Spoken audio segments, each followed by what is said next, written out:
sawijining dina ana perang antarane Kurawa lan Pandhawa sing diarani perang Baratayuda. Abimanyu sing numpak dereng Ciptawilaga arep menyang medan Kurusetra. Nanging ing tengah dalan dheweke dicegat karo Adipati Karna.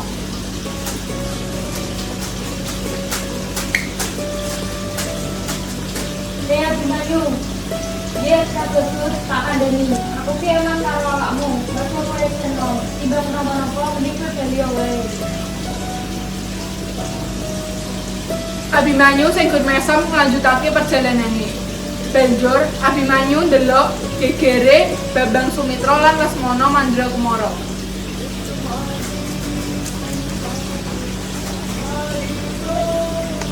Iya. Laki gue Bambang. Ora bakal iso menang. Dari sapa?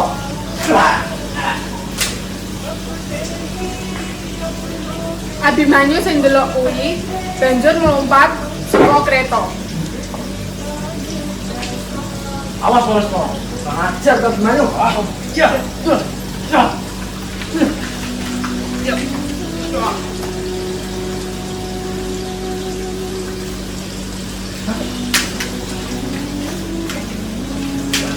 Apa sih udah bisa kenapa Lesmana? Bisa apa? Bos, bos matanya buru-buru.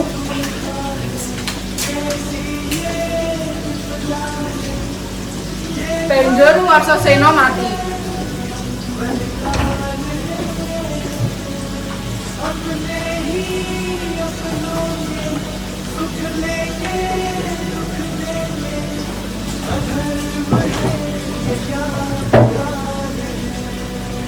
Rak krasa Abimanyu wis mlebu ing Cakrabriha. Pandhawa sing arep nyusul malah dicegat karo Jayabrata. Ini ora ben. Aduh aku. Iya. Serang.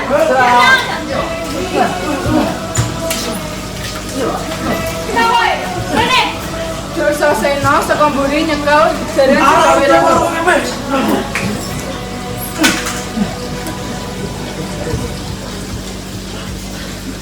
Hei, Abimanyu mati. Abimanyu mati. Ore.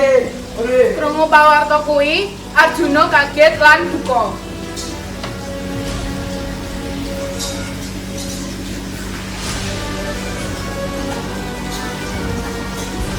Kecil Arjuna, kau cerita apa yang kita belajar.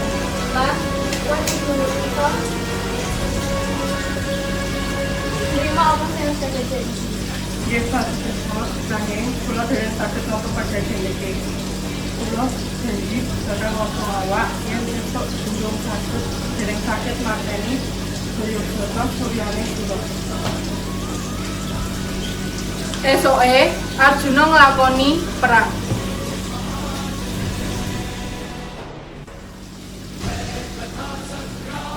Kurawa. Aku dipateni karo Arjuna. Aku duwe kesane dijual pengalaman. Yo. Prabu Kresna njaluk panyuwun marang dewa supaya langite dadi wayah sore sadurunge wayah suruh.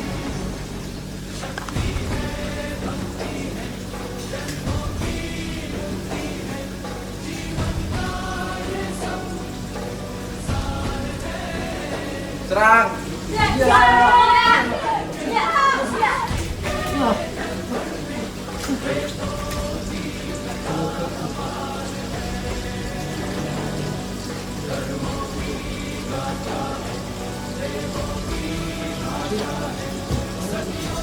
Banjur Arjuna nglakoni patiaka. Mati kowe Arjuna. Lah kuwi sing tantrene.